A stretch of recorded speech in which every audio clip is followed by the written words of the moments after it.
You're watching NRATV with Bill Whittle.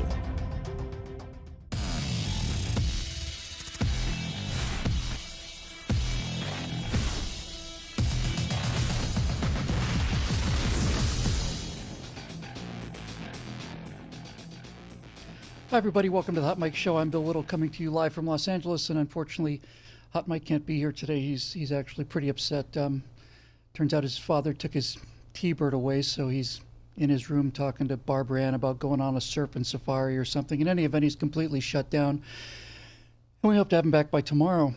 Today's topic is gun control for infants. Well, what do we mean by gun control for infants? Are we talking about keeping guns out of the hands of little tiny children?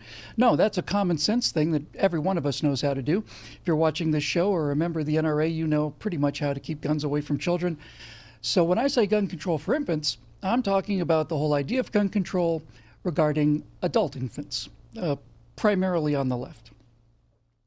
Here's an infantile reaction you might find amusing. A professor named Charles K. Smith, he's a geography professor at San Antonio College, showed up in class in body armor and a ballistic helmet in order to protest the new campus carry law that was enacted in Texas. Here's what Charles K. Smith had to say. "I was just saying I don't feel safe," said Smith, referring to the campus carry law. "It increases the chances of something happening. Used to, when they got mad at me, they had to go home and get the gun and they had time to cool off, but now they'll just have it with them." So my first response to that is, geez, Mr. Smith, I had no idea that geography could be so contentious, frankly. So what else did we happen to hear him say? He's basically, what he's saying is that the students, if he's wearing body armor now, and he wasn't wearing it before, but now there's a concealed carry law, so he doesn't feel safe now. The students are the same. So what I don't understand is, how come he's more likely to be shot now than he was the day before the law took place? What's changed? Are you saying that the kind of people who would not bring a gun to campus unlawfully because it's a crime are the kind of people that are now suddenly going to start murdering people because carrying the gun is no longer a crime? Is that what that means? I don't really understand. I'm just trying to work this through one more time here. Here's Charles Smith, and he's got a classroom of people. And Texas passes a concealed carry law that allows students to carry guns on campus. So far, so good. He shows up after this law is passed in body armor and a ballistic helmet because he says he doesn't feel safe anymore. But with the same students in his class, he doesn't feel safe now because people can legally carry guns to campus when they couldn't legally carry guns to campus before. And now that carrying guns to campus is legal, then that means people will be much less likely to not commit murder. They'll be much more likely to murder people now that they can legally bring their guns to campus. Is that basically it? I think I've got it now. Yes, it's starting to get clear to me now. Since students can now legally bring guns to campus, they're much more likely to murder people because prior to the concealed carry law being passed, bringing guns to campus was against the law.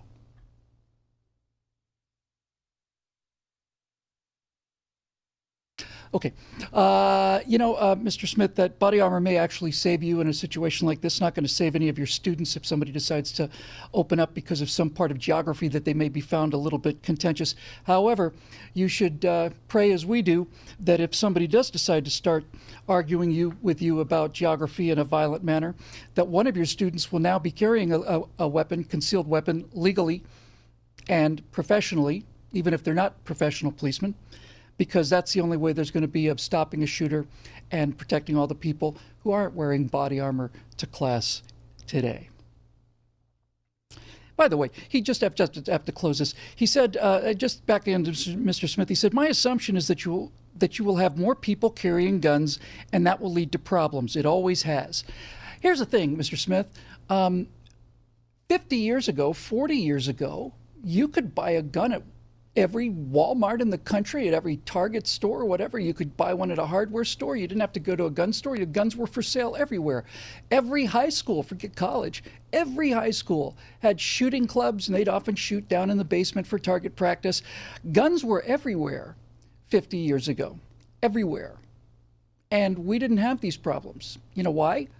Because what wasn't here 50 years ago was progressive political policies that are so soft on criminals and that are so lenient towards murder and so unwilling to offend people by enforcing the law that now people feel like they have to carry a handgun with them everywhere, which is their right, of course, but which was not really a necessity back before people like you started monkeying around with things like law and order and cause and effect and getting the victim and the perpetrator backwards. So just clear up a little bit of that history.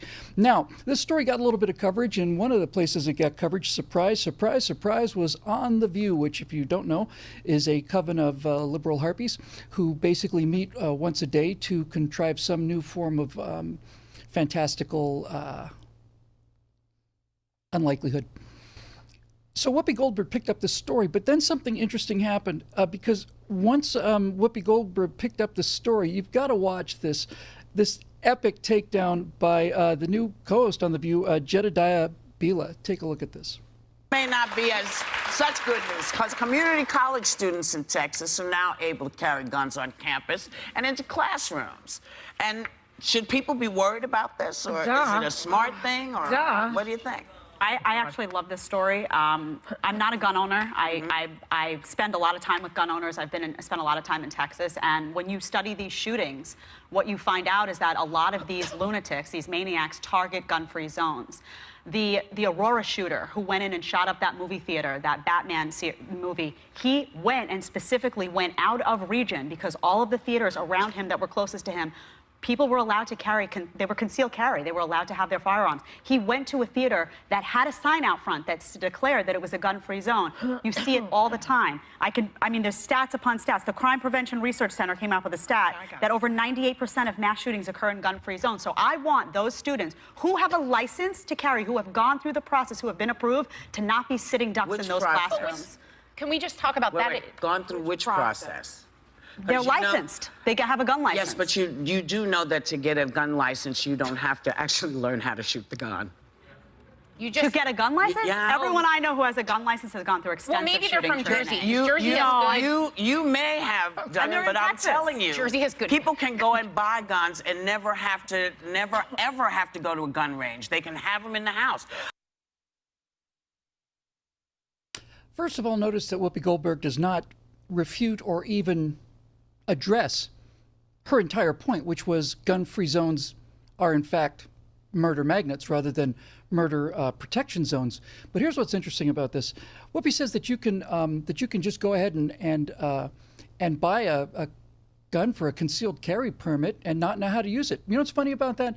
There's Whoopi talking about her Second Amendment rights, and she's using her First Amendment rights when she doesn't really know how to use it, because even though Whoopi is completely wrong, she's entitled to be wrong. She's entitled to get the facts wrong. That's not using your First Amendment rights correctly, in my opinion. However, the fact remains that this isn't indeed the case.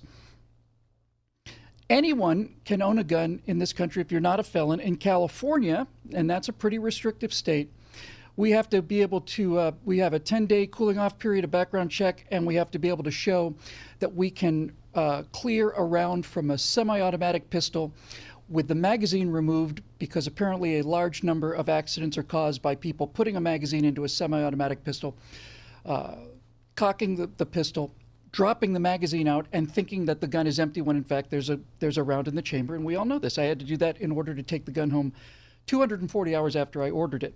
However, that's not what we're talking about. That's not what the story's about. That's not what the situation in Texas is about. That's not what Jedediah was talking about. And everybody knows that's not what they're talking about. What they're talking about is a concealed carry permit. And in Texas, which is where this event took place, the concealed carry permit is required. You have to have classroom instruction. You have to have instruction on the range in order to get the concealed carry license. So she's just flat out wrong.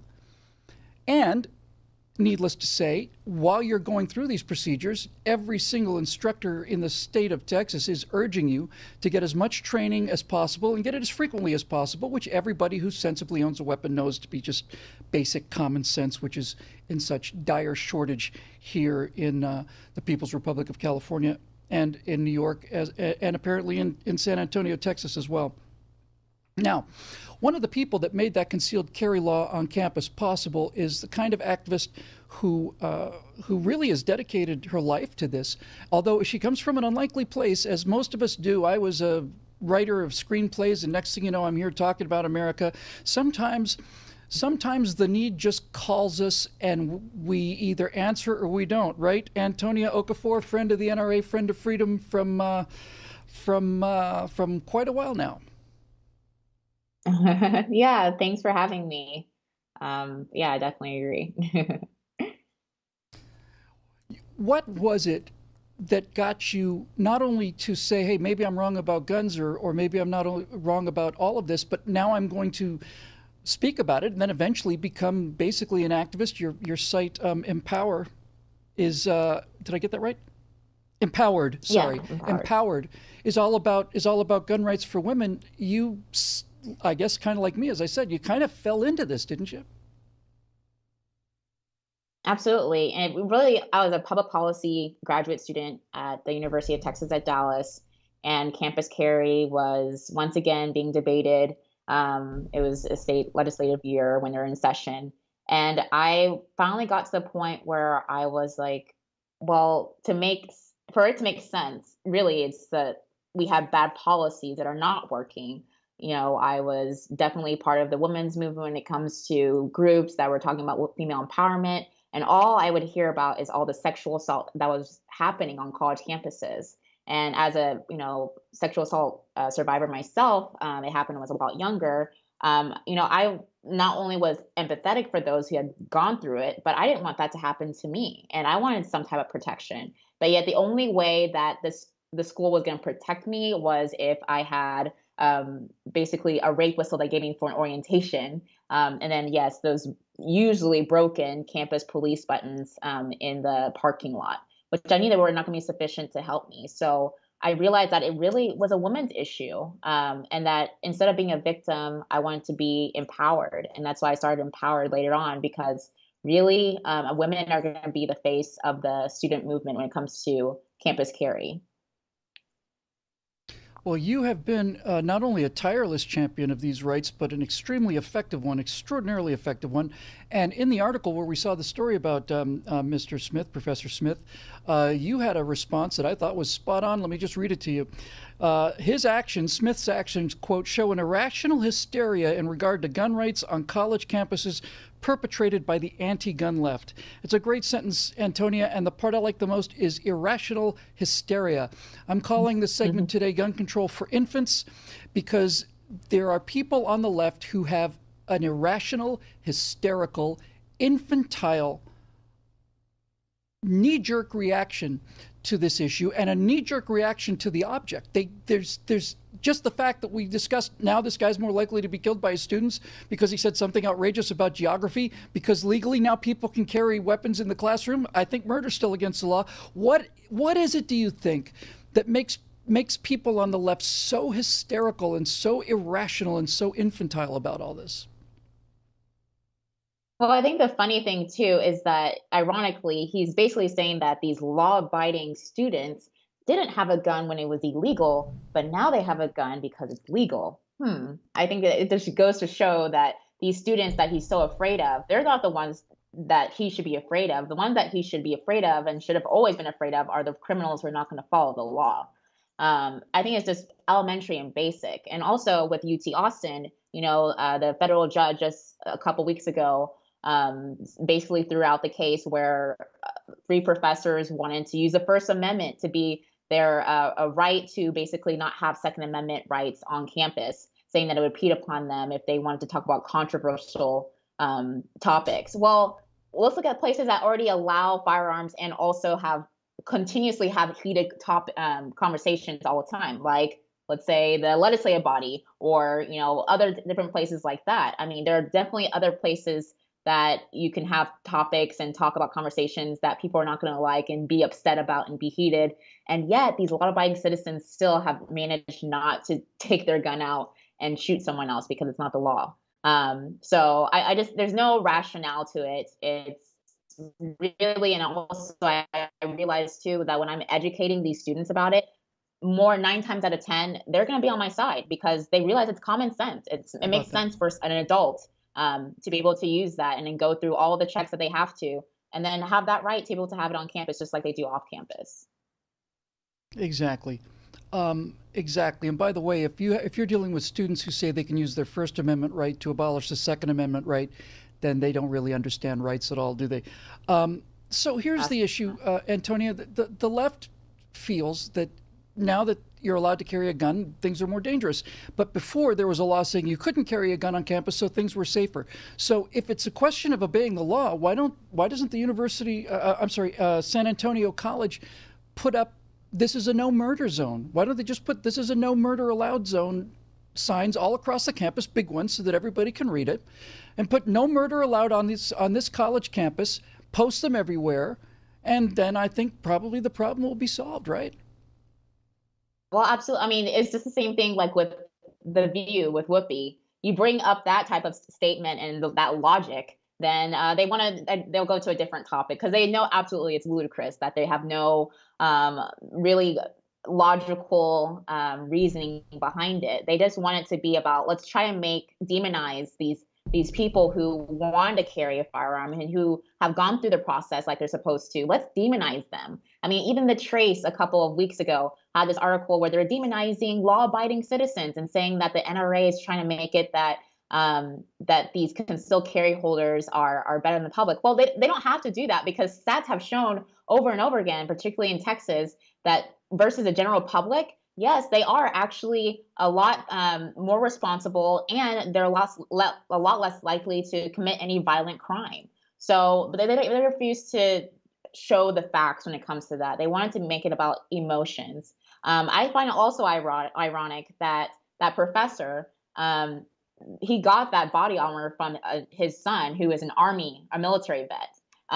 And I think it's funny because, not really that funny, but ironic in the fact that the most passionate people when it came to campus carry, the ones who would email me and say they were all in and they want to help me, were the people who were vets, who served in the military, who fought for our right to have the Second Amendment here on and off campus. So I just think it's ironic because those are the people who actually serve and who are the ones who are most grateful for campus carry.